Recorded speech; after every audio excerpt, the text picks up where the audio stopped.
We've got a very different kind of sponsor for this episode, The Jordan Harbinger Show, which is a podcast you really should be listening to. And I know that every day somebody tells you that you just have to listen to some podcast, and you nod and say, sure, and then you never listen to it. Don't let that happen here. Jordan's show, which Apple named one of its best of 2018, is aimed at making you a better informed, more critical thinker so you can get a sense of how the world actually works and come to your own conclusions about what's happening even inside your own brain. Each episode is a conversation with a different fascinating guest. And when I say there's something for everyone here, I really mean that. In one episode, Jordan talks to a hostage negotiator from the FBI who offers techniques on how to get people to like and trust you, which sounds useful and disturbing at the same time. This is a show you guys are going to love. If you were listening to our show a couple weeks ago and you heard that excerpt where a lady discussed her experience with the Westboro Baptist Church, and you were intrigued, that is the Jordan Harbinger Show, and that's the kind of interview you guys are going to get. Jordan has a true crime starter pack you're going to love. You should jump into this immediately if you haven't listened to it. We love the Jordan Harbinger Show, and we think you will as well. Search for The Jordan Harbinger Show. That's H-A-R-B as in boy, I-N as in Nancy, G-E-R on Apple Podcast, Spotify, or wherever you listen to podcasts. The Jordan Harbinger Show. You will enjoy it.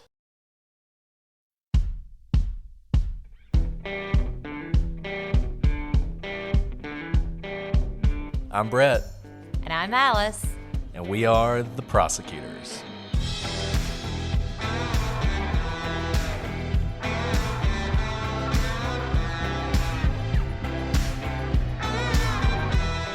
Today on The Prosecutors, we dive deeper into the evidence in the Adnan Syed case.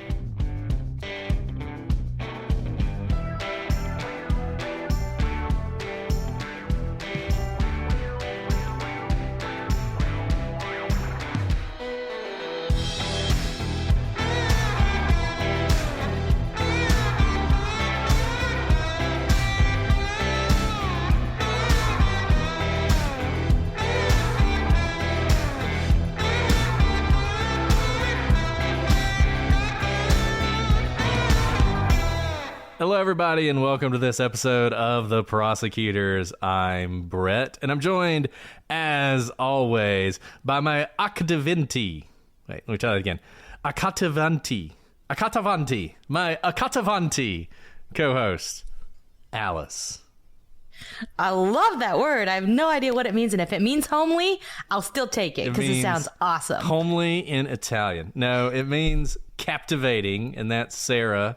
And I butchered the pronunciation, I'm sure. But I think by the fourth one, I was a little bit closer to how you pronounce it. Is it Italian? It is Italian, yes. Because I have never been to Italy, but it is on it's like my next trip, which might be in 2048. But I cannot wait to go to Italy.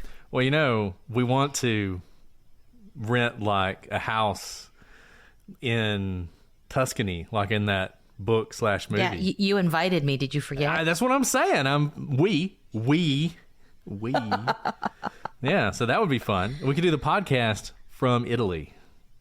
That actually would be Wouldn't really cool. We could do a meetup in Italy. Ooh, I love it. That would actually be awesome. I love Italy because I like to eat, and they have fantastic food. I imagine the food is delicious. The food is so good. Yet to go, but very excited. Well, look. I don't know that Adnan Syed and Hae have anything to do with Italy, but we're glad everybody's back here today. I think this is our 7th episode on Adnan Syed, which is episode 5 in our outline. So once again, that's how we're doing. And I got to tell you, even if we weren't chatty Cathys, don't think we're going to get through this particular outline in one episode. We're going to fall a little bit further behind, but that's okay. That's okay. As we've said many times, we're doing this our way, and our way is to talk a lot. So that's what you guys come for. And this might take a lot of lives to get through, too, because I think we've hit the 4-month sleep regression, but there's nothing to regress from, and so we just aren't sleeping at all now. So we'll see how far we get, Brett. Well, you know, if you need to bring Sweet Brittany in and listen to a little bit of the podcast, people love her. So she knows a lot of murder at this point. I'm a little worried. Yeah, well, there you go. Okay, well, we've talked a lot about this case, the murder of Hae Min Lee and Adnan Syed. Last week, we dove into some of the evidence, some of the things people talk about a lot. Probably was a little controversial. I don't know. I don't really care.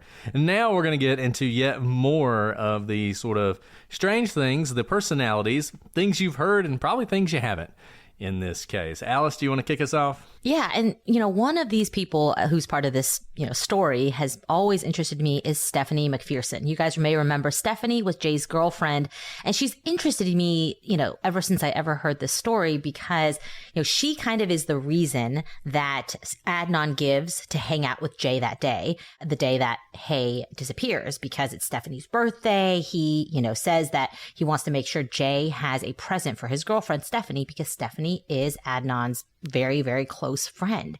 Stephanie said that before Adnan was arrested, Jay didn't say anything about the murders, other than that she should stay away from Adnan. By the way, this is all very interesting because obviously Jay is dating Stephanie, but Stephanie is very, very close friends with Adnan, and their relationship predates her dating relationship with Jay. Now, after Jay was picked up by the police and questioned, he told Stephanie that Adnan had killed Hae. He told her that day he had Adnan's car and Adnan had Hae's car. After Adnan learned that Jay had been questioned, he called Stephanie and asked her why Jay was being questioned. Stephanie told Adnan she did not know. But Adnan said that he was worried because the cops were talking to everyone about him, but weren't talking to him. So Stephanie is kind of central to this whole story, yet there's not really that much known about what she knew and when she knew, because she's obviously very close to the two people who are implicated in at least the cover-up of Hae's body. And Jay will say later on that one of the reasons he didn't tell anybody sooner about this whole thing was that Adnan had essentially threatened Stephanie. It kind of said something like, you've seen what I can do type thing. And that's when Jay told her she needed to stay away from him. I don't know if I buy that, to be honest with you. It seems kind of convenient. It seems like he obviously feels guilty, assuming he's telling the truth. He obviously feels guilty about what happened. I think he's kind of coming up with reasons. And one of the reasons was, well, maybe Adnan would hurt Stephanie. I mean, maybe, I don't know. I find it a stretch. I'll say that. I find it a little bit of a stretch. And Stephanie's an interesting person and just one of those people you hear a lot about, but you don't really hear from that much in this case. And look, there's a lot of people like that, and that's not that surprising. In any investigation, there's going to be a lot of people who were talked to at various times who are sort of peripheral to the crime that just kind of fall away. And when you're looking at the case 15, 20 years later, maybe you're like, man, I wish they'd talked to that person more, but at the time, for whatever reason, it just didn't seem important. So let's talk about Adnan's brother, Ali. And this is somebody who really became important once the defense file became public. We've talked about this a few times, and I think this is one of those cases. Well, I don't know. I've never really seen anything like this, but if there is a case that is sort of a flashing warning sign to anybody who wants to support the innocence of a person, it's this one. Don't release the defense file if you can help it, because when you do that, invariably there's going to be stuff in there that's not going to be good for the person in question, and we see a lot of that with Adnan, and the defense's interview with his brother Ali is one of those. It's fascinating. And in his interview with the defense, his brother, it says a couple of things that are pretty striking.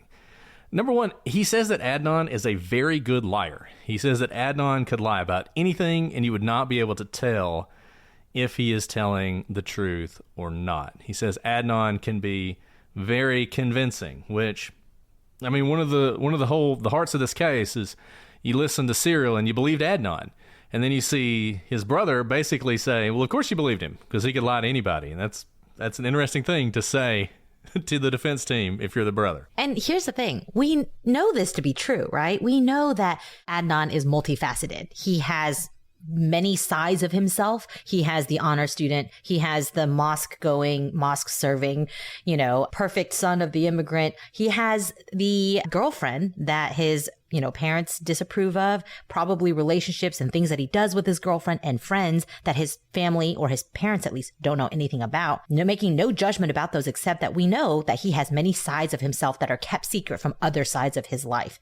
And so you kind of have to be a good liar If liar is two strikes a chord, a negative chord, you can just say someone who's very good at compartmentalizing and making the different compartments of your life believe that you are fully within that one compartment at all times. In other words, you're a liar. Yeah, and you wonder if maybe that's what his brother's talking about.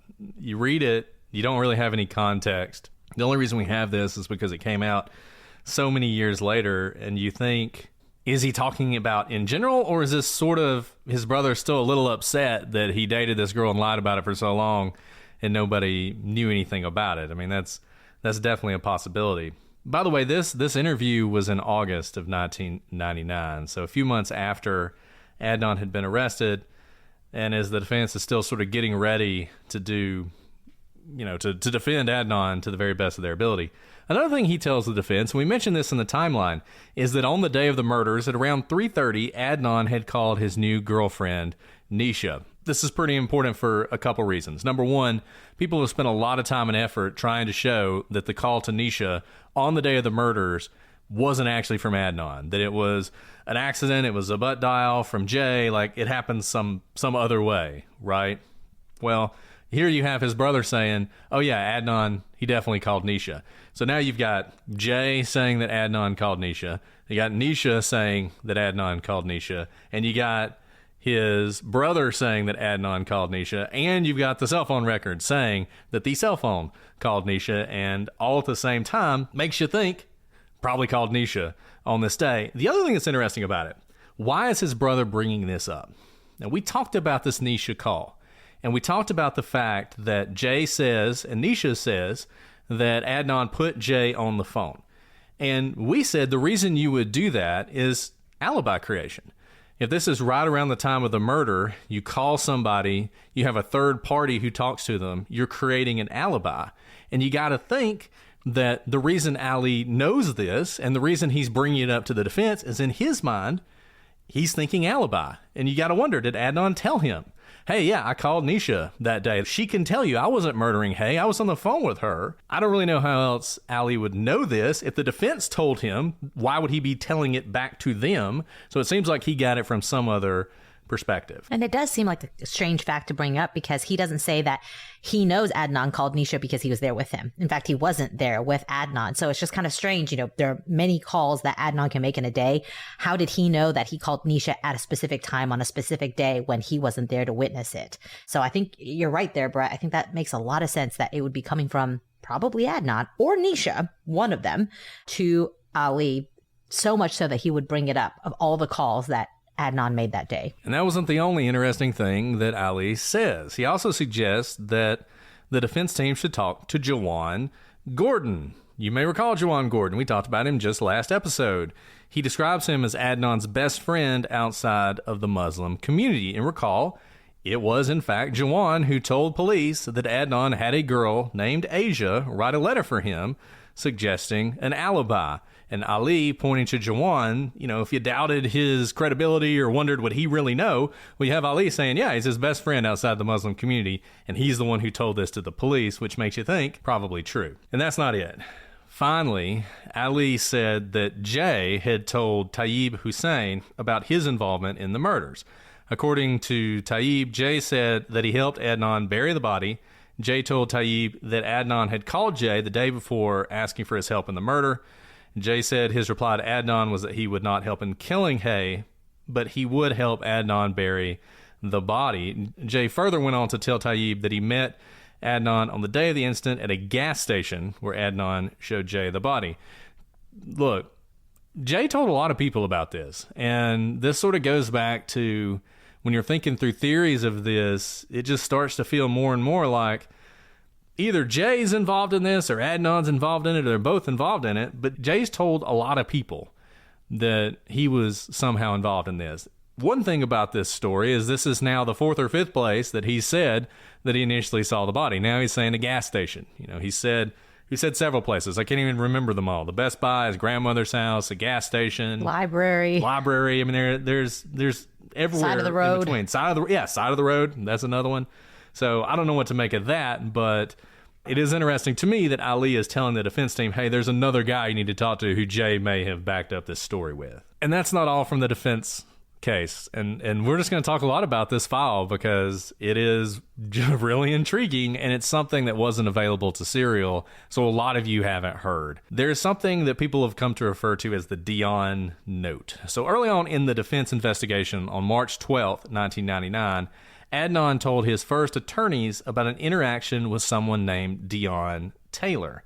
This is presumably on January 13th, as the rest of the notes are about that day, even though it doesn't specifically say this happened on January 13th. And according to this note, Adnan says that around 3:30, his car was making a funny noise, and Dion saw Adnan and commented about it.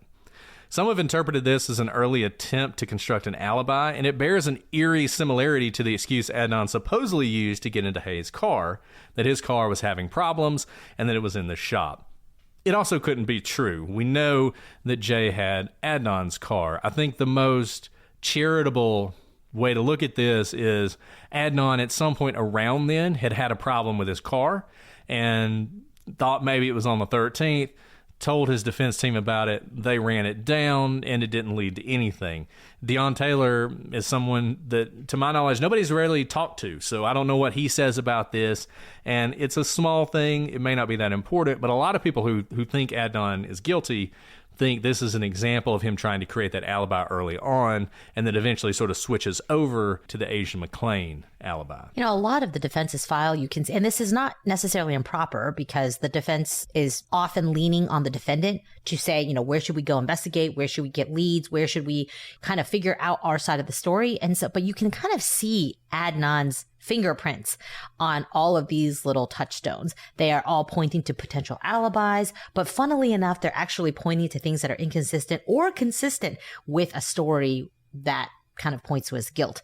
And that's okay for the defense. They're doing their investigation, right? They're starting kind of from square one. They're kind of going through all the avenues, and they're probably building a lot of rapport with, for example, Ali, because they are on the same side, right? They're on Adnan's team. And so Ali is going to tell them everything because you'd rather hear it from your own people than be surprised later on, because they have to figure out how they work with the good facts and the bad facts. And that's why what Brett said is very true. You don't really want your defense file to be released if you're trying to fight for an innocence claim. Another interesting person is Inez Butler. Inez Butler is someone who works at the school, and she knew both Adnan and Hae. After she was questioned by the police, she asks Adnan if he knows anything, and she recounts that conversation going like this. She said, "Things look pretty bad. Sweetheart, you don't know anything about what's going on. You don't know what could have happened to her." And Adnan tells her the last memory he has of Hae is a bad one. He tells Inez that they had a fight about senior prom. And we know that there was a really bad fight at the senior prom. Remember, that was when his parents showed up. But that very well predated many other interactions that Adnan and Hae had. And that wasn't the senior prom. That was the fall dance or whatever. Senior prom would have been coming up. Senior prom would have been later in the year. Remember, according to Asia, he's going to be prom king this year because everybody's so fascinated by him. That's right. And this, I don't know. I have a theory. I already have a theory, as you guys probably know. And this fits into my theory a little bit. I think this is a fascinating interaction between him and Inez Butler. It's another time where Adnan discusses the sort of last interaction they had, which presumably is really on the phone. If you believe Adnan, at most, he talked to her in the hall. Well, if you believe Adnan, he probably didn't even talk to her that day. If you think Adnan's lying a little bit, but not a lot, he talked to her in the hall about getting a ride that day, but never got a ride with her. But he's told people that on that phone call, he's told two people that on the phone call the night before, she tried to get back together with him, and he said no. And now he's telling Inez Butler there was some fallout about senior prom. So I don't know exactly what it means, but I think it's pretty interesting. Wow. For those who are not reading between the lines, I think that's a pretty good theory that that phone call probably had something to do with the senior prom, and it was the flip of what he says. It was not Hae trying to get back together with him, but probably the other way around. And it may have been something as innocent as let's just go to senior prom together. And here she is doodling in her diary about, her new boyfriend and how much she loves him. The boyfriend, not Adnan. So we know that Adnan called Hae before midnight on January 12th. Right before the day that she goes and disappears. And Despite saying that he had plans to see her that day or to be picked up by her potentially, when she disappears, or at least when she doesn't pick him up or she doesn't give him a ride, Adnan never calls Hae. So why didn't Adnan ever call Hae? And, this is a question that is not new. It's often asked by those who believe Adnan is responsible for Hae's disappearance as to why he never called her when he found out that she was missing. Because remember, he does find out both from friends and also from the police that Hae has gone missing. Adnan, and in fact many of her friends, believed Hae had run away, possibly to California. So it makes sense that anyone missing her could have tried to call her cell phone because she would have just been alive and well, just in a different state or in transit to a different state. But the problem is we know that Hae didn't have a cell phone. So you'd have to call her home. And Adnan never called her home. Hae did at least at one time have a pager. Hae's friends mentioned paging her constantly after she disappeared. Obviously, she never answered. And again, looking at that pager's records, Adnan never paged Hae. And the only time Adnan ever testified in one of his post-conviction hearings, the prosecution hammered on this point. And Adnan didn't have a good answer for why he didn't call Hae. If he's innocent, the most likely explanation is one he didn't bring up. The family didn't exactly like his involvement with Hae, and he would have had to call their home. And it's not like he was close to Hae's mom or brother. They'd been broken up. It probably would have made them mad if he had called the house. But still, it's not clear how much anyone ever called or paged her, including people obviously not involved in her disappearance. So while this is a powerful piece of evidence to some people, really might not be all that significant. Nevertheless, before she disappeared, Adnan called her and paged her all the time, to the point of annoyance, even after they broke up. So the abrupt cutoff on January 13th of no more communication with Hae's pager or cell or phone is very stark. Yeah, and when people look at this, I think this is one of those that probably it cuts whichever way you already lean. So if you lean Adnan's guilty, then of course he didn't call her because he knew she was dead. And if you don't lean that way, then you say, look, what's he going to do? Call the home? There's nobody there. And the pager thing, like I said, some people say she didn't even have a pager at that point, though her friends say they paged her, but they could be misremembering. I mean, that's one of those, you remember paging her all the time, but in reality she didn't have a pager. And if you told them that, they'd be like, that's weird. I could have sworn I remembered paging her. Maybe she did have a pager, maybe she didn't. People like to point out that Dawn didn't call her. Now, she'd been dating Dawn for less than 2 weeks, so not sure that Dawn would call her. She'd been with Adnan for a year, essentially, when they broke up, and they talked all the time, so maybe it's a little weirder. But look, it's something that stands out to people. It certainly stood out to the prosecution when they had him on the stand. Obviously, their ability to cross-examine him in that post-conviction type situation is pretty narrow. But this is what they picked. They really hammered on this, you didn't call. And his answers were kind of dumb. I mean, he basically says, well, I just asked her friends. I talked to the various other people who knew her instead of calling her. It's like, really? That's your excuse? You just asked her friends if they had heard from her? Like, a better reason would have been something like we were saying. But, I mean, I don't know. Maybe he's telling the truth. He just thought, hey, I'll call Aisha instead of calling her myself. But in any event, he didn't call her. Which brings us to Adnan's cell phone. So Adnan's cell phone was either purchased for him by Bilal Ahmad, or he had worked to save the money for the cell phone itself, but Bilal put him on his bill. So Bilal had him on his cell phone bill. Bilal had his own cell phone bill, and then Adnan was sort of a caller on that, so he could use his numbers and everything else. Presumably the reason for that is Adnan wasn't 18, so he couldn't have his own bill, and I guess he did not want to ask his parents to open a cell phone for him or his brother. I think this is probably something he was trying to hide, as he was using this cell phone. At least what he said was the purpose of the cell phone is because he wanted to be able to call girls. So he gets Bilal to buy him, or at least to activate this cell phone for him, literally the day before Hae goes missing. Now, Bilal, he will eventually become a dentist in Washington, D.C. I think at the time he was not yet a dentist, but he would become one soon thereafter. He was active in the local mosque, and that's how Adnan knew him. But in 2017, he was convicted of 6 counts of sexual assault. all of males who he would sedate with nitrous oxide and then assault. He was sentenced to 16 and a half years in prison. Now, as we said, Bilal, he not only maybe purchased a cell phone, it's just not entirely clear. Adnan will say at times that his job he was working was to save up to buy the cell phone. I don't know if I buy that or not, but either way, what we know for certain is the bill was Bilal's. And for the bill from December 17th, 1998 to January 16th, it was $346. A lot of this was Bilal, but a lot of it was also Adnan. Once he got this cell phone, he used it a lot. Bilal himself apparently had several different cell phone numbers for reasons that aren't entirely clear. And as I said, the phone was activated the day before the murder. Bilal is one of those things that if we were just doing an Adnan, Syed, Heyman Lee podcast and we were going to do this for another year, we would probably spend a lot of episodes on him because he is you talk about a rabbit hole. I mean, he is a wild card in this entire case. His involvement in this case, what exactly he was doing, what exactly his relationship was with Adnan, why he was getting the cell phone for him. There's all sorts of great questions that are really beyond the scope of what we're doing, but something we wanted to make you guys aware of to the extent you've never heard this before. So, yes, well, I'm not going to go down this rabbit hole, but so many alarm bells are going off in my head. For one, Bilal is older than Adnan, not by a ton, but he's definitely older. And I personally can't imagine as an adult doing something for a minor behind their parents' back, like getting them a phone that they're not allowed to have, being responsible for said phone, even if it's $346 is not nothing. Certainly not nothing when you're 17 years old.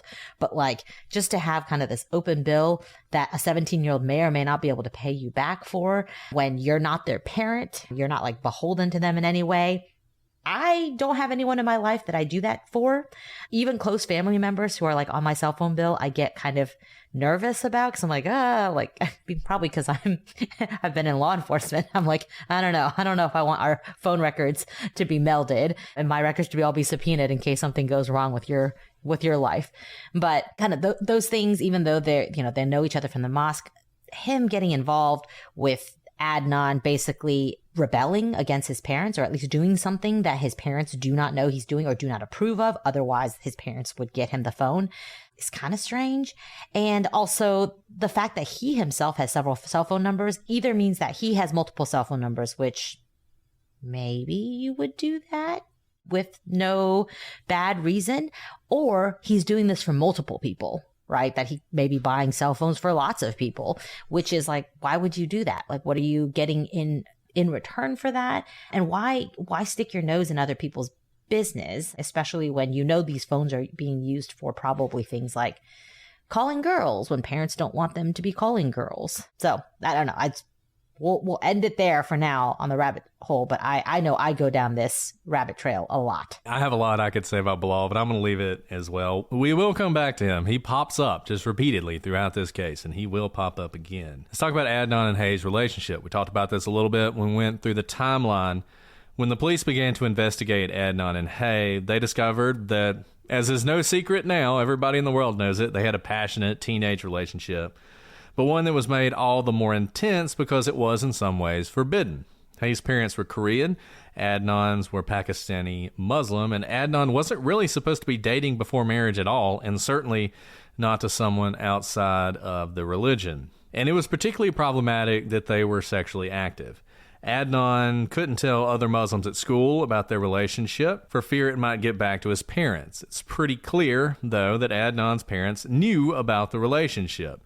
Adnan's mom would apparently listen in on the cell phone calls or the phone calls that Hae and Adnan would have and would confront Adnan about it, though he'd never admit anything. Debbie Warren, who we've talked about before, she was a friend of both Adnan and Hae. She told police that at the homecoming dance, which is that fall dance where everything went sideways, Adnan's parents had approached her about the relationship. She said they weren't rude, but it was clear that they did not approve. But they were upset with Adnan, and they asked him to leave the dance. In fact, he left the dance, and then I guess after they got back home, he jumped back on his bike and went back to the dance. So there was definitely some tension going on in that relationship, whether it's anything extraordinary or just typical sort of teenage stuff, this kind of situation. We talked about that some in episodes 1 and 2. As for Adnan, look, he was suspicious of Hae. He thought she was cheating on him with someone she was working with. I think Jawan Gordon also talked about that some.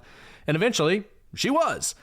And they broke up. Warren would say that Adnan was possessive, and her diary reflects that Adnan could be possessive and he could be overbearing. Aisha talked about this some. She talked about this some on Serial, that there were times where Adnan would just sort of show up at girls' events and that he felt overbearing to some extent. I mean, the jumping on the bike and going back to the dance after being asked by your parents to leave could be one of two things. It could just be that you're like rebelling against your parents, like, you can't tell me what to do, you drag me home, I'm going to go right back. Or it can fall into the kind of possessive camp of it's already been a scene, like there's nothing left for you at the dance. You're not going to the dance to go have a good time. It's like the night is over for you. It's been a terrible night.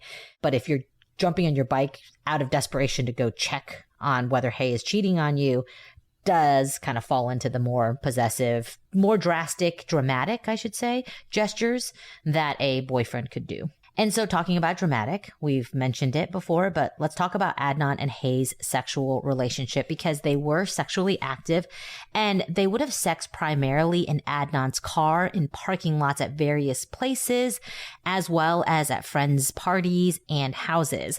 And this is, of course, because of what Brett just mentioned, that their families, or at least Adnan's parents, were not okay with him dating Hae, and certainly not okay with him being sexually active. So they kind of had to be more covert about where they had sex. And Debbie Warren knew of at least 2 mall parking lots that they'd had sex in: Owen Mills Mall and Security Mall. Adnan would tell his defense team that the Best Buy parking lot was their designated spot to have sex after school started. Saad Chaudhry would also testify that he believed the Best Buy parking lot was one of their spots to have sex, but he wasn't positive. Basically, Best Buy has come up through multiple witnesses as at least a meeting place for kind of these sexual rendezvous between Adnan and Hae. We also know that they would have sex in Patapsco State Park across from the golf course. Nothing like a golf course to put you in the mood, I guess. I guess it's very serene. There was a thought among the police that Hae had a pregnancy scare at some point. Remember, we did actually read some diary entries that might have been about a pregnancy scare and might have even had an abortion. In the police file is a poem that Hae wrote about a girl having an abortion after a rape. Now, back to that Best Buy parking lot. The most significant thing Adnan told his defense counsel was that their routine was to have sex in the Best Buy parking lot after school. Then Hae would leave to get her niece, and they would meet up again after school. This is in direct contradiction to what Adnan told Sarah Koenig in Serial, that he would never do anything with Hae after school because she had to go pick up her niece. Again, this is coming from the defense's own files that they released. Now, this was presented by Adnan as proof positive that he wouldn't ask Hae for a ride, and that if he did, she wouldn't give him one. Here's what he said on Serial. Quote, "I wouldn't have asked for a ride after school. I'm sure that I didn't ask her because, well, immediately after school, because I know anyone who knows her knows she always goes to pick up her little cousin.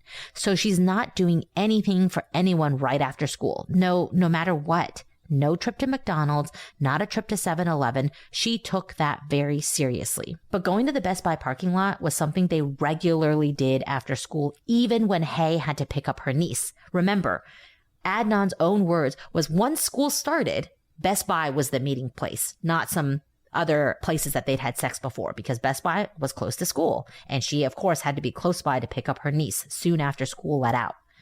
Now, it's hard to call this statement anything other than what it is, a blatant out-and-out lie by Adnan. It's not a mistake. You don't forget that sort of thing. It's a lie, and it's a really big one. And I think it's worth taking a moment for this one, because we've talked about some of the things where Adnan has been misleading, and we've talked about why that might have been the case. And people lie for a lot of reasons, and we've talked about all the different reasons people lie. But this lie, I want you to think about cereal. Why so many of you, when you heard cereal and it finished up, you came away thinking that Adnan was innocent. Now, there was stuff that followed that. There was Bob Ruff's show, and there was Undisclosed, and there was the HBO documentary, and all that other stuff. But a lot of people, when they finished with cereal, they thought, this guy's innocent. Why? Why did you think that? I want you to think back to where you were in 2014 or 2015 when you heard it. Why did you think that? It wasn't because Sarah Koenig laid out a whole bunch of evidence one way or the other.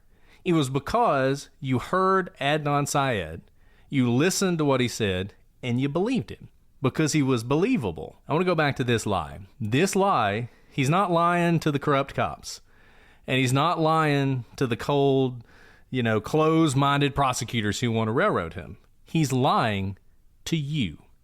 And he did it with all of the convincing boy next door, gee shucks, all of that he put into every statement he said in Serial. This lie doesn't necessarily mean he killed anybody, but if you came away from Serial thinking, I think Adnan Syed is innocent because I believe him, well, he lied through his teeth to you when it came to this. He absolutely knew that she could take him somewhere after work or after school and go pick up her cousin because he did it with her all the time. Angie has made it easier than ever to connect with skilled professionals to get all your home projects done well.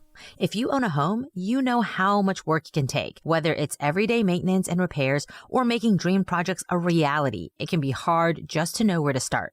But now, all you need to do is Angie that and find a skilled local pro who will deliver the quality and expertise you need. And Alice, you can turn to Angie with confidence no matter what the size of your home or the size of your project. Whether you've got a 100-year-old house like I do where it seems like things are always breaking, or if you're renting and you're needing someone to help you with moving, installations, or cleaning, Angie is there for you, and they're there for you with confidence. So, Angie has over 20 years of home service experience, and they've combined it with new tools to simplify the whole process. Bring them your project online or with Angie's app, answer a few questions, and Angie can handle the rest from start to finish. Or they can help you compare quotes from multiple pros and connect instantly, which means you can take care of just about any home project in just a few taps. Because when it comes to getting the most out of your home, you can do this when you Angie that. Download the free Angie mobile app today or visit Angie.com. That's ANGI.com. Check them out today. Angie.com. ANGI.com. Hey everybody, we're back with one of our favorite sponsors, HelloFresh. HelloFresh gives you farm fresh, pre-portioned ingredients and seasonal recipes delivered right to your doorstep. Skip trips to the grocery store and count on HelloFresh to make home cooking easy, fun, and affordable. That's why it's America's #1 meal kit. You know, Alice, actually today we got our HelloFresh, and my wife texted me pictures of the various recipes that we had gotten and wanted to know what I wanted to eat. And I had only one answer for her: firecracker meatballs. But there is no going wrong with HelloFresh. HelloFresh makes your home the hangout place this summer with crowd-pleasing eats. From a backyard bratwurst bar to tangy key lime pie, HelloFresh makes summer entertaining a cinch. Brett, you are so right. It was such a treat because now I'm back at work. We have the podcast recording tonight, and I didn't know what to cook for dinner tonight. So when HelloFresh showed up on my doorstep, I was so excited. My kids are also a fan of the chicken cutlets. They're healthily breaded, but they think it is the most delicious, crunchy chicken in the world. And did you know HelloFresh offers more than just delicious dinners? It's now easier than ever to skip that extra grocery store run by adding snacks, sides, and more to your weekly order. Simply shop HelloFresh Market and take your pick from a curated selection of over 100 items. Go to HelloFresh.com/TP50 and use code TP50 for 50% off plus free shipping. That's HelloFresh.com/TP50 and use code TP50 for 50% off plus free shipping. And you guys can join us in seeing how HelloFresh is America's #1 meal kit. The Prosecutors Podcast is brought to you by Progressive Insurance. Most of you listening right now are probably multitasking. Yep, while you're listening to us talk, you're probably also driving, cleaning, exercising, or maybe even grocery shopping. But if you're not in some kind of moving vehicle, there's something else you can be doing right now. Getting an auto quote from Progressive Insurance. It's easy and you could save money by doing it right from your phone. Drivers who save by switching to Progressive save nearly $700 on average, and auto customers qualify for an average of 7 discounts. Discounts for having multiple vehicles on your policy, being a homeowner, and more. So just like your favorite podcast, Progressive will be with you 24/7, 365 days a year, so you're protected no matter what. Multitask right now. Quote your car insurance at Progressive.com to join the over 29 million drivers who trust Progressive. Progressive Casualty Insurance Company and Affiliates. National average 12-month savings of $698 by new customers surveyed who save with Progressive between June 2021 and May 2022. Potential savings will vary. Discounts not available in all states and situations. And it's not like she only had 15 minutes. She had about an hour of 15 minutes between the time school got out and she had to pick up her little cousin. And it's true, there's always an element of truth in good lies. It's true that she took her responsibility of picking up her kindergarten cousin very seriously. And that's exactly why people knew she was missing, because she never missed picking up her cousin. And within 15 minutes of her not being there to pick up her cousin, the police were called. That's how serious she was about picking her cousin up. So Adnan is completely right about that part of it. He built the lie around it, that she took it very seriously and that she wouldn't have ever missed it. The part that he lied about is very important. It's that she wouldn't do anything with him in the interim. And we know that from his own words to his defense team that that's a lie. And once again, defense file. I mean, it is a goldmine.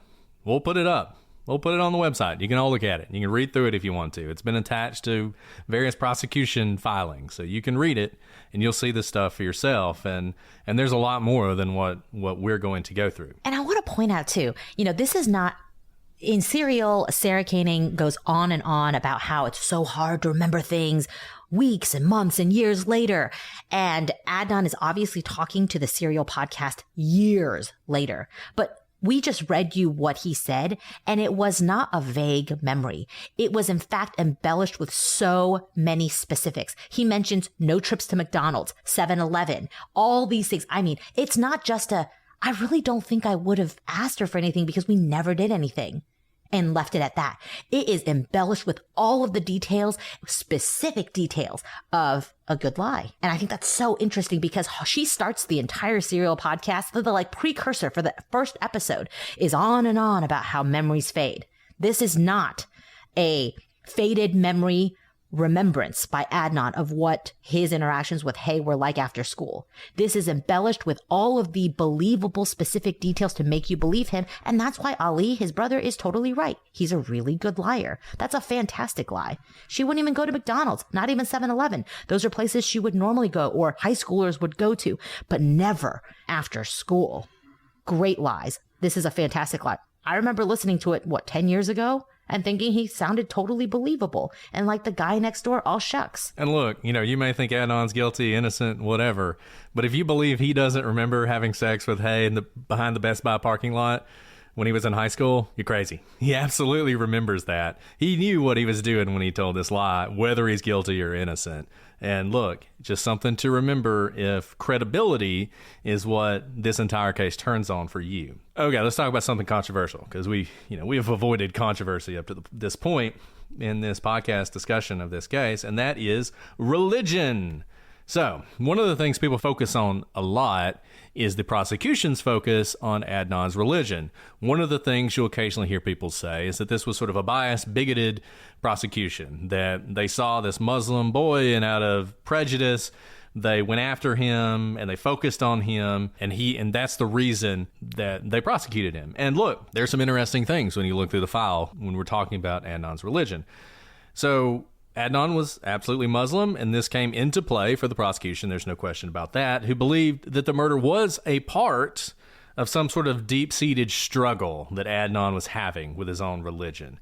whether it's just religion or if it's his family and his religion all sort of combined together. There was a lot sort of going on, and the prosecution wanted to look into this. So after he was arrested, which is in of itself interesting because they arrested him and then sort of started down this as they're putting together their case, they actually commissioned a study on Islam and how it might affect Adnan. And I just want to read this to you because there's something, I find this almost humorous and sort of its naivety, I guess. I mean, this is before 9/11. I guess at the time, Islam for a lot of people was still a very foreign thing. It almost reminds me of some of the stuff you read if you've ever looked at West Memphis 3, in the case file in West Memphis 3, when they talk about devil worship. It's sort of a similar thing. It's just so naive, but I want to read it to you anyway. Clearly, Mr. Syed faced almost insurmountable odds to meet with this infidel or devil in secret. Now, they use that term infidel or devil because that's actually Adnan had told Hae at one point that she was a devil. He says he was joking. She took it pretty seriously. Ownership is not outside of his cultural belief system. After giving her a veil, literally covering her so that only he could have her, he set her apart from all others and for him alone. For all intents and purposes, he marked his territory by giving her a gift of great value within his culture, and in doing so, he sealed her fate with his. By receiving it, perhaps unwittingly, Hae Min Lee accepted his standard of decorum. To have later been let down by her relationship with another man would certainly been an obvious violation of his culture and a reason to destroy her. For her to have another man dishonored both Adnan Syed and his belief structure, it is acceptable for a Muslim man to control the actions of a woman by completely eliminating her, and still remains possible under the system to find peace and forgiveness with God at the same time. Within this harsh culture, he has not violated any code. He has defended his honor. Hae Min Lee's womanhood diminished both her worth and the act of violence resulting in her death. Under Islamic law, her murder was sanctioned. For many ethnic Pakistanis, incidents like this are commonplace, and in Pakistan, this would not have been a crime, but probably a matter of honor. That is pretty ridiculous and really over the top. I don't think I have to explain for you why that is. Remember, Adnan is an American teenager. I mean, I was gonna say, it's so offensive. No, his parents, so offensive. His parents are immigrants. Like this idea that Adnan is just going to go around murdering people because they offend his sense of honor or whatever. You know, look, I don't know how much this study affected the prosecution's theory of the case. They certainly talk about Adnan's religion, but they tend to do it in what I think is a little bit more sensible way, which is more what we talked about in the first and second episode, where we talked about sort of the pressures, the cultural pressures on him, how that would have affected him, the things he said. So we wanted to read this to you because I think it's worth knowing. I mean, this is in the prosecution file, and it certainly is something that influenced their thinking, but it is out there enough that even they didn't grab onto this and run with it to that extent once they got to trial. And I do wonder, I mean, we don't need to dive into how accurate this is about like Islamic law, but the amount of honor killings that I know about within like the faith usually has to do with the woman and her father who does the honor killing, not like some smited lover, typically. But we'll leave it there. Yeah, well, I think, like I said, I don't think this is the most nuanced evaluation and it's not of that. And usually the honor killings are to defend her honor, not his. Right, in sort of a weird way, right? So we wanted to read that to you. It's kind of twisting it. We wanted to read that to you to just see sort of the extreme version of this. But it is the case, and we read some of this, that Hae's own diary entries kind of led police to look at this. You know, they noted in their reports that Hae wrote that Adnan's religion is his life's driving force. And I'm going to read you just some of her diary entries where she talks about some of this stuff, because I think it's, now that you know sort of like the over-the-top version, I think it's worth it to read sort of her take on it, where she actually knows Adnan and she has a little bit better conception, I think, of how he would actually feel about this, and probably more valuable than this study that was commissioned. So she says, that's what I need to figure out. Do I dare to pull him away from his religion? Miss Savick was all up on my face about it. She said stuff like, well, Adnan used to be so religious and strict last year, but this year he is so loose. Like, I changed him. Actually, I did. And I don't want to pull him away from who he is. I think I need time to organize these things, but I do know one thing. I love him and he loves me. Nothing will change that. And this is when she gets into the whole, she wants to have a recess week to sort of think all this through. Later on, she writes, his religion and Muslim customs are the main thing. It irks me to know that I am against his religion. He called me a devil a few times. I know he was only joking. It's somewhat true. I hate that. It's like making him choose between me and his religion. The second thing is the possessiveness. Independence, rather. I'm a very independent person. I rarely rely on my parents, though I love them. It's just like, I need him.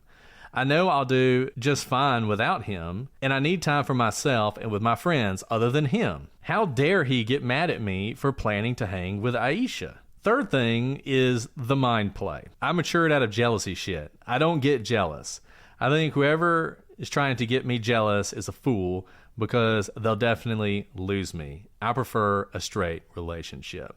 We'll come back to all these, but I'll read the third one. This is later on as well. And Adnan had gone on a trip to Dallas. He told me that his religion means life to him, and he hates it when he sees someone purposely going against it. He tried to remain a faithful Muslim all his life, but he fell in love with me, which is a great sin. But he told me that there is no way he'll ever leave me because he can't imagine a life without me. Then he said that one day he would have to choose between me and his religion.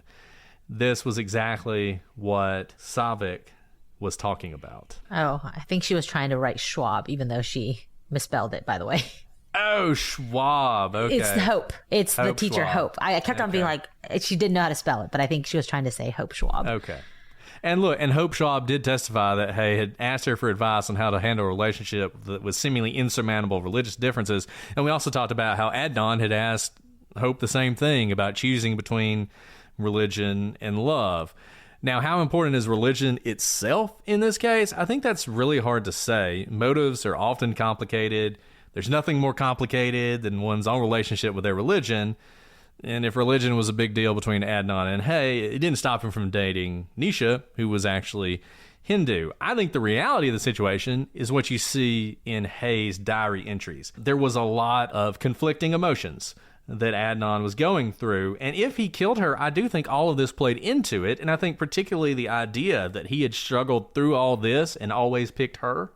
And then all of a sudden she's picking some other guy. I mean, you can see how that could turn into a motive for murder. But I think the prosecution file with its lengthy discussion of Islam and all that stuff, I mean, that's pretty much garbage. Yeah, I mean, I think what you see here is I don't think that Adnan didn't take his religion seriously, but you can see how contradictory he is, right? He's telling Hae that he hates it when he sees someone opposed to his religion, something that he like brags about doing, right? Hae is not his first girlfriend. I don't think it's the first time he had sex. Maybe not, but certainly he didn't have sex one time. He had sex a lot of times in a lot of different places. All of that is opposed to the religion that he says he hates when other people do it.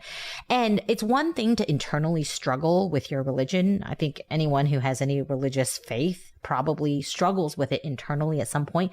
But it's interesting that Adnan doesn't keep it internal. He externalizes all of it, right? Like he recognizes that Hae is how he is opposing his own religion. But instead of kind of pointing his own fingers at himself, he points it at her and calls her the devil, as opposed to calling himself like the devil for being opposed to his religion. Because some would say that whether you believe in the devil or not, the devil is essentially something or some force that is opposed to your religion. So he never sees himself as being opposed to the religion. He's judging everyone else who's opposing the religion and then calling Hae, who he has chosen to love and have sex with and, you know, continue to stay with despite a lot of angst with his family, yet she's the devil, not him. And I think that's all very interesting and goes into what she's describing here, the mind play and the manipulation and kind of the control and not having a quote unquote straight relationship. This is all very complex. And look, we talked about this before, and I don't want to get back into it too much, but you know, this notion that it had to be all or the other. It had to be either he's like the perfect Muslim who does nothing wrong, or he doesn't care about Islam at all and is just like doing whatever he wants. It's just not true. I mean, it is nowhere near that black and white, and never is that black and white. And it certainly wasn't that black and white with him. And I think he makes some great points. And this is another thing. I think you could spend a whole lot of time on this. I will say, I think this is all interesting, But if you actually read the trial transcript, and not just the parts that are cherry picked out, but if you read the whole thing, the religion thing doesn't come up that much. It really doesn't. I mean, it comes up, it's mentioned, it's talked about, but it's talked about more in what we're sort of talking about as sort of his possessiveness and this struggle that he's undergoing.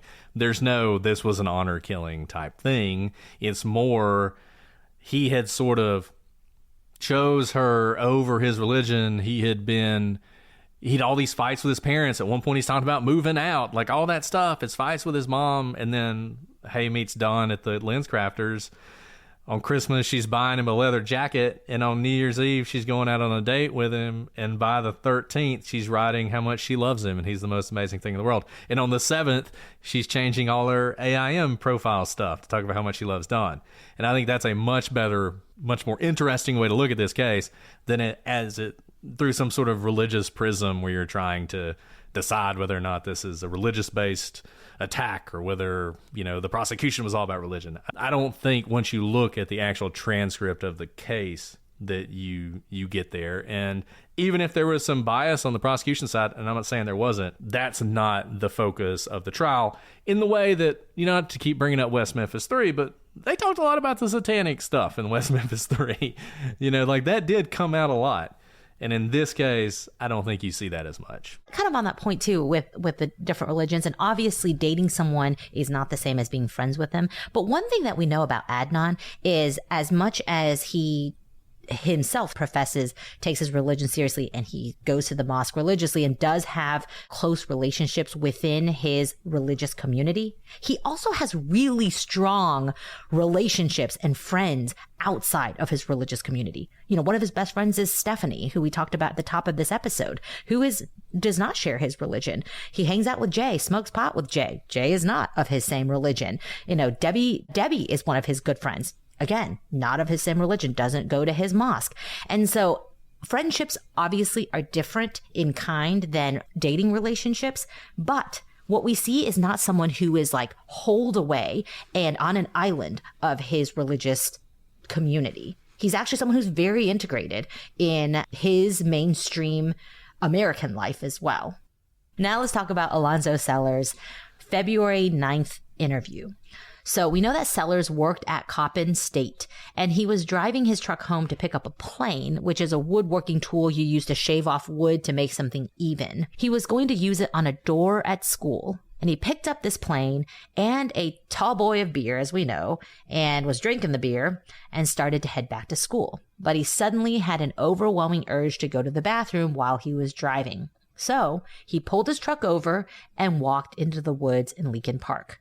He went about 127 feet into the woods, and he noticed that the dirt had been disturbed. Then he noticed that there was hair sticking out of that disturbed dirt. He walked over and realized he could also see a foot. Suddenly, Alonso's urge to go to the bathroom left him, and he went back to the school and informed police of what he had seen in the woods. He said he almost fell over the body as it was right there when he was getting ready to urinate. For his trouble, the police provided him a 3-piece chicken and Sprite from Popeyes, which cost all of a $3.57. And if that doesn't show you how much inflation has been, I don't know what has it. So obviously, when a person finds a dead body, they are going to be at the top of the suspect list. And so it's no surprise that on February 18th, Sellers was given a polygraph test. And the relevant questions and answers are as follows. Before we dive into this, quick disclaimer, we've talked about polygraph tests a lot. They're not admissible in court. We are a little bit dubious as to whether they can actually tell you very much. And just so you know, if you didn't know this already, polygraph tests are not an actual lie detector. They don't read into your mind and see if you're lying. Rather, it's looking at biometrics like your heart rate, your breathing, your temperature to see if there's a change in your biometrics when you speak about a certain question. And the thought is when you lie, your heart and your breathing and your kind of in the things that you can't control, your involuntary measures of your body change and you can't control it. And therefore, it can pick up when you're basically lying. So, one of the questions, are you attempting to withhold any information about the death of the female you found in the park? Answer, no. Did you do anything to that girl to cause her death? Answer, no. Had you ever been in the company of that girl you found before the day you found her? Answer, no. Had you ever been to the spot where the girl was found before the day you found her? Answer, no. The polygraph examiner noted that on the day of the examination, Sellers was nervous and kept looking at his watch. When asked why, he told the examiner that he and his wife had an important meeting with a realtor and he needed to pick up his wife after work. This led the examiner to suggest he be retested soon. This was particularly important since Sellers failed his polygraph, and he gave significant responses that would normally indicate deception. So, about a week later, on February 24th, Sellers took another polygraph test, and the answers and questions are as follows. Do you know if that girl you found died because she was stabbed with a knife? Answer, no. Do you know if that girl you found died because she was shot? Answer, no. Do you know if that girl you found died because she was poisoned? Answer, no. Do you know if that girl you found died because she was choked? Answer, no. Do you know if that girl you found died because she was hit with a baseball bat? Answer, no. Do you know if that girl you found died because she was hit with a tire iron? Answer, no. Do you know if that girl you found died because she was run over by a car? Answer, no. This time, there was no deception indicated from his polygraph test. But you may notice, of course, that he was asked different questions than the last time. This is sometimes done to prevent countermeasures so that they can't prepare for the questions and therefore, control their breathing and not be surprised by a question. So although no questions are a surprise, the examiner goes through them all before the test begins. You also don't want to ask questions in a way that someone could prepare for. And the questions here are specifically designed to elicit guilty knowledge. Only the killer would know the manner of death. And look, we can talk about this forever if we wanted to. The polygraph test. I think we've been pretty consistent on our view of polygraph tests. I've been in the room when polygraph tests were administered. I know there are a lot of people that believe in them, don't believe in them. Is it interesting that he failed the first one? Yes. Did he have a reason? Yes. The police basically, after the second polygraph, combined with their conversations with cop and state, ruled Sellers out. He had clocked out of work sometime after 4 o'clock. By that point, the police were pretty sure that Hae was dead. They were convinced she would have picked up her cousin. The fact that she didn't, or her niece, whatever she was, the cousin, I think, her cousin, the fact that she didn't means that she was dead by 3:30. So therefore, the timing didn't really work with him. Yes, he found the body. Yes, his story's a little but given the second polygraph, they were willing to basically eliminate him as a suspect. This has become somewhat controversial in recent weeks, months, I guess, when in the decision to release Adnan Syed and to vacate his conviction, one of the reasons it was given is that the police did not properly eliminate Alonso Sellers as a suspect. I don't know what that means.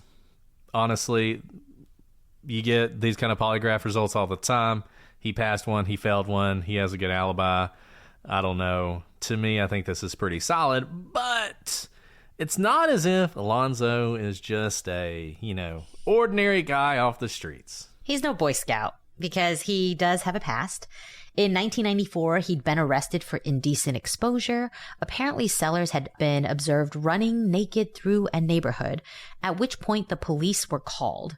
And when police found him, he was in the process of pulling up his pants. He told them he was there to help them find the man who'd been running naked through the neighborhood. It's an awesome response, by the way. In 1996, he did it again. So lest you think that him pulling up his pants and helping the police find the man running naked through the neighborhood was true, well, he did it again. He was arrested after jumping a fence and landing in a briar bush. That sounds painful if you do not have pants on. In 1998, he did it yet again. This guy has a thing for streaking. The police described the incident as, quote, a black male dashed out in front of my car and began shaking his body in up and down motion. The male had on no clothes. Very bold to do that to the police, by the way. And too bad there's no one around him like daring him to do this. He's just doing it. So that's right. He flashed a cop. Not just like anyone, but a cop. So he's bold. And the police do what they do when someone does something illegal. They chased him through the woods, but Alonso escaped. Fortunately, though, for the cops, he left his clothes behind, and written on the shirt was the word Alonso. So if you're going to streak or expose yourself to the police and leave your clothes behind, maybe don't be so responsible as to label your clothes, because they'll find you. And he was found. And the other kind of weird thing about Alonso is that, remember, he had a walkie-talkie for work, a really expensive walkie-talkie, and he'd lost the walkie-talkie. And Sellers would report that this walkie-talkie was stolen on the very day that Hae goes missing. If he had anything to do with Hae's disappearance, what did the walkie-talkie have anything to do with this? It's not clear. But it is kind of a strange coincidence that this walkie-talkie is missing for, I think, quite some time. It's not like he lost it that day, but he reports it stolen on January 13th. Yeah, I mean, the police come and talk to him about it that day. It would be a little unbelievable that the police come and talk to him about the walkie-talkie, and then he goes and kills Hae, I guess, and then comes back to work and leaves around 4. But, you know, these coincidences in true crime, they'll blow your mind. I know some people take the position there are no coincidences, but they actually happen all the time. This whole question of the streaking thing, one thing I'm interested in is streaking one of those things that tends to elevate to murder, right? Now, peeping Toms absolutely do. Peeping Toms elevate to break-ins, elevate to murders. You see that progression a lot. According to Crime Weekly, who did an extensive investigation into this, they say, and one of the hosts of that show is a former police officer, that streakers actually do not tend to escalate to sexual assault and that sort of thing. I don't know if that's true or not. I'm just relaying what they've said.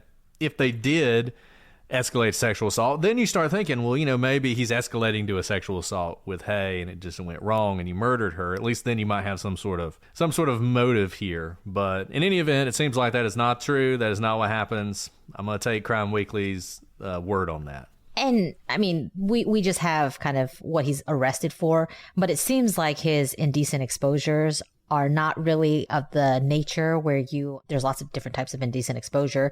There are like the peeping Tom kinds, or the kinds who masturbate while they're watching someone, and those people report them for indecent exposure. He seems like he really gets a thrill out of running naked through public places, and especially the one where he exposes himself to the cop. So, I'm sure you guys have thoughts. We talked about a lot of controversial stuff. So at Prosecutors Pod for Twitter, Facebook, Instagram, all of that stuff. prosecutorspod@gmail.com if you want to send us emails. If you want to tell us about your experience as a streaker, we'd love to hear it. We'll just do like an all streaking episode. Everybody can tell their streaking stories. Hey, we're talking about this case in the gallery. Come join us there. It's on Facebook. Search for it. Find it. You'll have a lot of fun. Great people. And if you enjoy having these episodes early and ad-free, and occasionally learning secrets that maybe no one else will ever know about us, join Patreon. You can see these episodes live.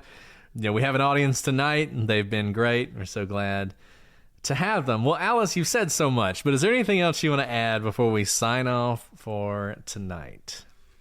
You should have been my attorney and said, don't talk. I tried. I had saved you. I had made the transition. We were transitioning out, and then you brought it back. So only for our patrons. Got that, Jason? Only for our patrons.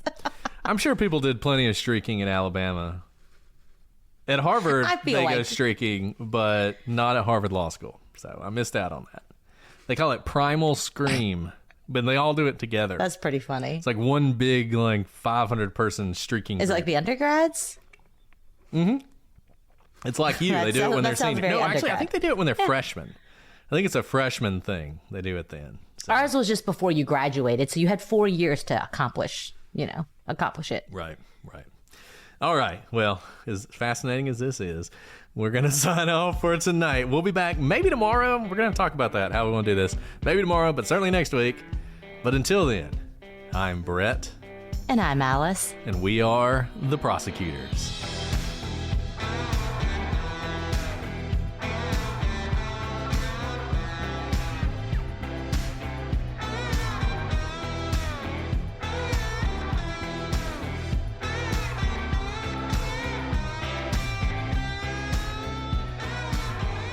That was like the nicest ad ever. I'm a birthday cake of a person. I love birthday cake. What a great description. What, are you going to call me homely again? By the way, my friend just listened to that episode. And like right before we got on this, she like texted me furiously and she was like, homely? What the entire dictionary, Brett? And she goes, I know I'm behind. I was like, I'm really glad you guys are willing to fight for me. You always want friends who will lie for you. That's what you want. Oh, gosh. There you go. There you go. There you go.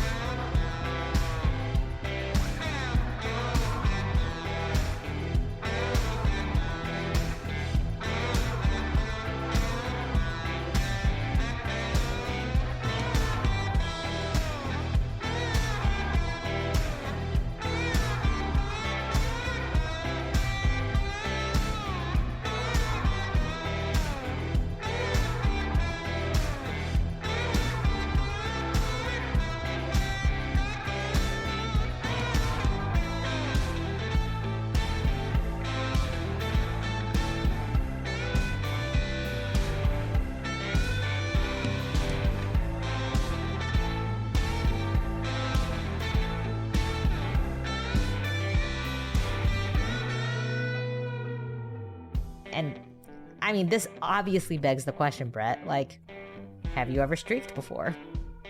I have not, Alice. I have not. I have never streaked before. Really? I'm a little bit surprised. I'm not going to lie. Oh, well, Alice, you want to tell us about your streaking event? Sounds like maybe you have No.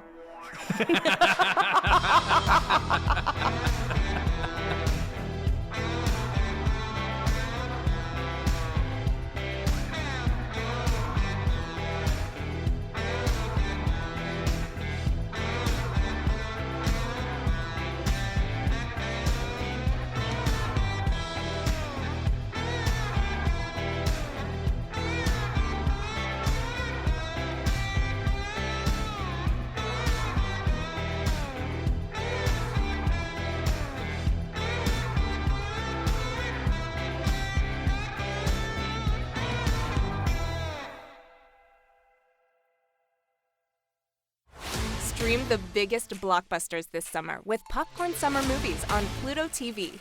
Experience nonstop action with the first 4 Mission Impossible movies and Top Gun. Laugh out loud to comedies like Anchorman, The Legend of Ron Burgundy, and The Backup Plan. With thousands of free movies, Pluto TV has something for everyone. Available on live TV and on demand. Download